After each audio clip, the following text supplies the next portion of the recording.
Mga kwentong pambata. Isang mahiwagang Halloween. Noong unang panahon, sa isang bayan sa itaas ng magandang burol, may nakatirang mangangahoy. Kasama ang asawa niya at ang mga anak nilang sina Annette at Anthony. Nagtatrabaho ang mangangahoy mula umaga hanggang gabi habang ang asawa niya'y gumagawa at nagbebenta ng mga lace. Ngunit hirap pa rin sila na kumita ng pera para lang makabili ng sabaw at tinapay. Nag-aalala sila kay Anthony dahil nasa hustong gulang na siya para mag-aral pero wala silang pera pampaaral sa kanya. Alam ni Anthony ang paghihirap nila kaya sinubukan niya silang pasiyahin.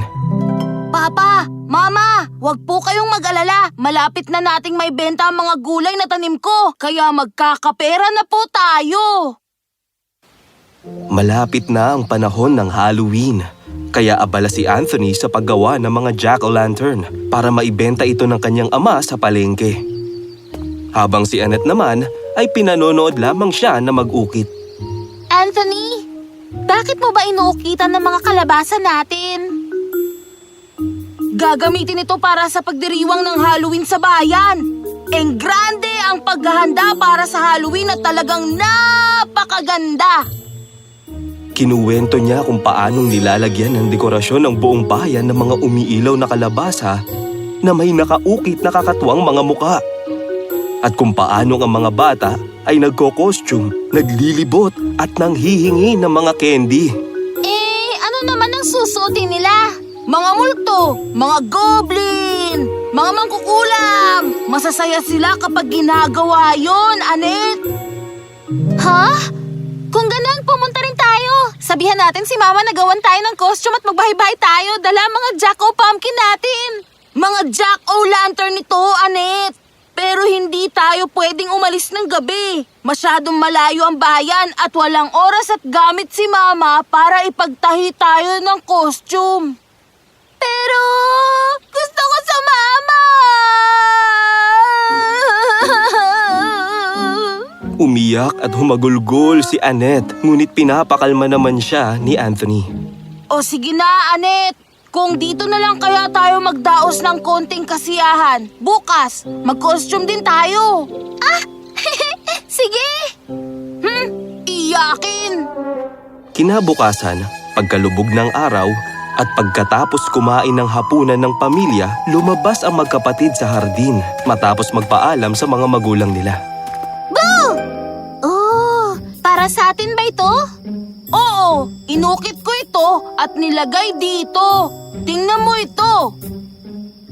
Sinindihan ni Anthony ang kandila at inilagay ito sa kalabasa. Sobrang liwanag nito. Ang nakaukit ng ngiti sa kalabasa ay tila buhay sa aandap-andap na kahel at dilaw na ilaw ng kandila. Oh, Anthony! Ang ganda naman yan! Dahan-dahan, Annette! Ngunit masyadong sabik si Annette. Kaya habang pumapalakpak at kumakandirit siya, natabig niya ang lamesa at tumalsik papalayo ang kalabasa. Naku, hindi, Annette! Nang aabutin na ito ni Anthony, bigla na lang tumalon ang kalabasa at gumulong-gulong pa. Muntik na akong magkasgasan. Di bale, paalam mga bata. Ano?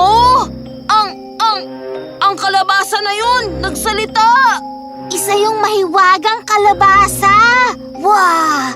Pero hindi tayo makakaalis kung wala yun. Mr. Jack-o'-Pumpkin! Bumalik ka! Annette! Hintay! Tumatalon at umiikot ang kalabasa habang papalapit sa gulayan ni Anthony. Mga singkamas, mga repolyo, halina kayo! Kung hindi tayo aalis kaagad, hindi natin maaabutan ng kasiyahan. Pinanood ni Anthony ang mga gulay na pinaghirapan niya na palaguin na lumundag sa lupa at inunat ang kanilang mahahabang dahon at ugat. Sobrang tigas ko! Sana mapansin ang lahat ang mga nagagandahan kong mga layer! Halina kayo! Umalis na tayo! Naisip ni Anthony na mawawala ang mga gulay niya at wala nang maibebenta ang kanyang ama sa palengke. Hindi! Tigil! Huwag kayong umalis! Oh! Sinusundan tayo ni na Anthony at Annette. Pasensya na, Anthony. Ngunit ngayong gabi ang aming gabi at hindi mo kami mahahabol. Bumalik kayo! Ngayon, Halloween! Ngayong Halloween! Tama yan! Sasayaw kami at kakanta at magsasaya kami buong gabi. Hindi nagtagal, may iba pang gulay ang sumunod sa kanila. Tila ang lahat ng gulay sa bayan ay masayang pumunta sa gitna ng kagubatan. Yun ang mga purple cabbage ni Ginang Minette at ang mga kalabasa na Ginoong Tupon. Anthony! Tingnan mo! Ayun! Papasok sila sa maliit na lagusan! Tama yun. Ang bawat gulay ay tumalon sa maliit ngunit mahiwagang lagusan na palutang-lutang sa ere. Dali! Bilisan nyo! Mahuhuli na tayo! Sinundan ni na Anthony at Annette ang mga gulay sa lagusan at nahuli ni Annette ang isa sa mga patatas. Ha! Huli ka! Hindi! Bitiwan mo ako! Saklolo! Tulungan niyo ako! Oh, Anthony, pakiusap, ibigay mo na sa amin ang gabi na ito. At paano naman ako? Mawawala sa akin ng mga gulay na pinaghirapan kong palaguin. Hindi na ako makakaipon ng pera para sa eskwela. Madali ko lang masusolusyonan ang problema mo. Ngayon, pakiusap, bitiwan niyo na si Patatas. At maaari kayong sumama sa kasiyahan namin sa Halloween.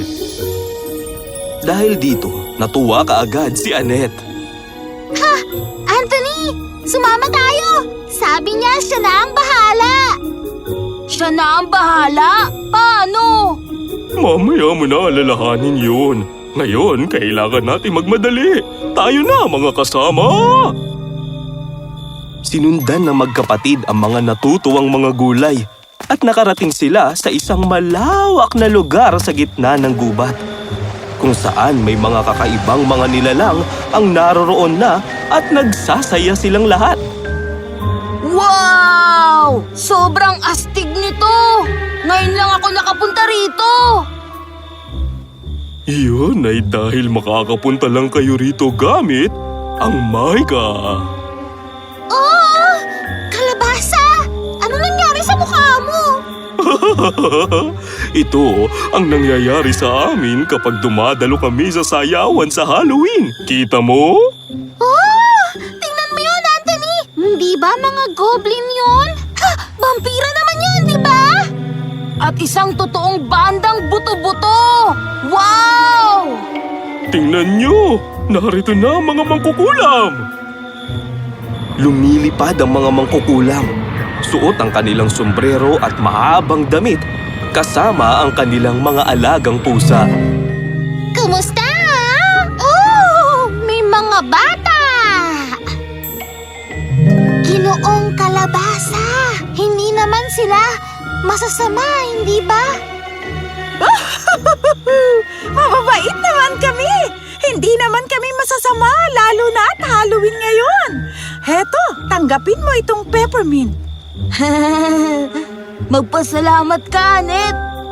Salamat po, Madam Mangkukulam! Aba, ang babait na mga bata! Isama kaya natin sila sa paglipad. Natuwa ang magkapatid at lumipad na nga sila sa maliwanag na gabi kasama ang mga mangkukulam at ang mga pusa. Wow! Ang lahat ng mga gulay at mga kakaibang nilalang ay masayang sumasayaw. Ngayong Halloween! Ngayong Halloween! Tama yan!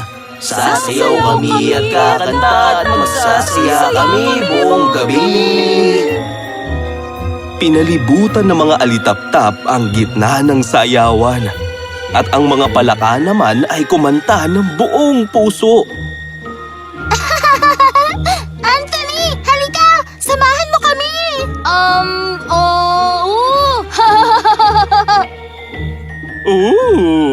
Tuwang-tuwa kayo ah! Maganda yan!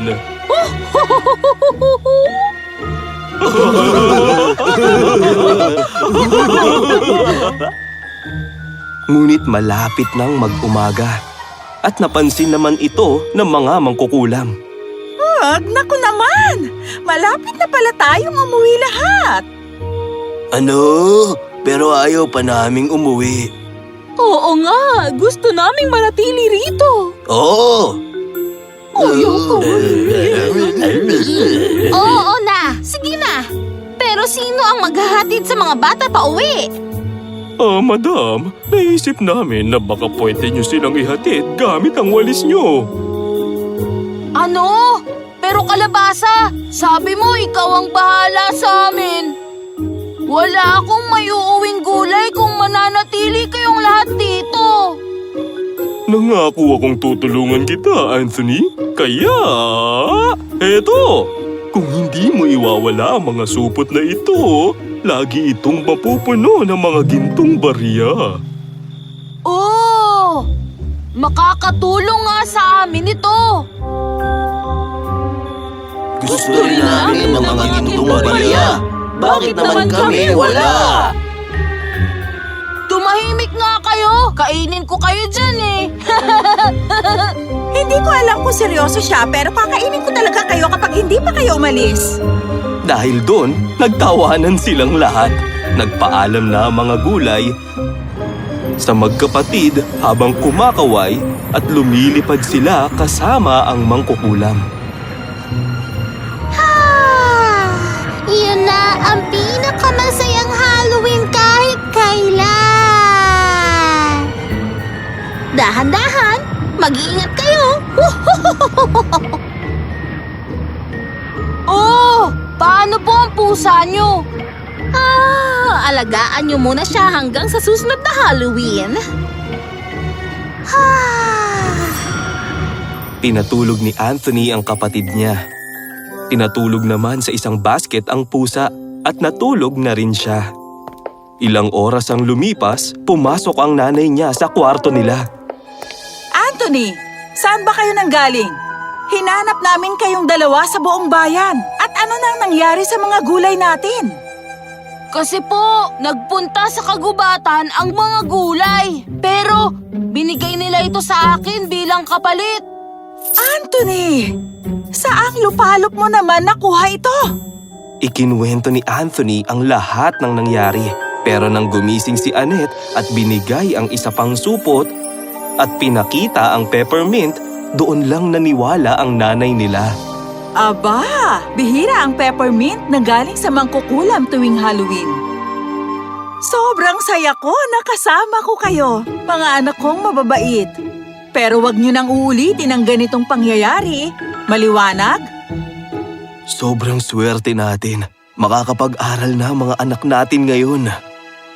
Yun nga ang nangyari. Sobrang saya nila na makabili sila ng mga bagong libro at uniforme.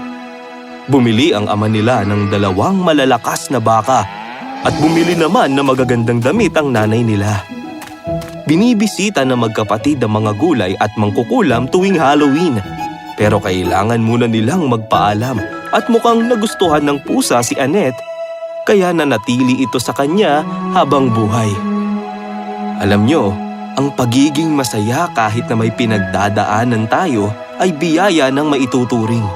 Dahil ang kabutihan at swerte ay kakatok sa pinto ng mga taong kontento at masisipag. Yun ang pinakamagandang klase ng swerte. Oh, at Happy Halloween!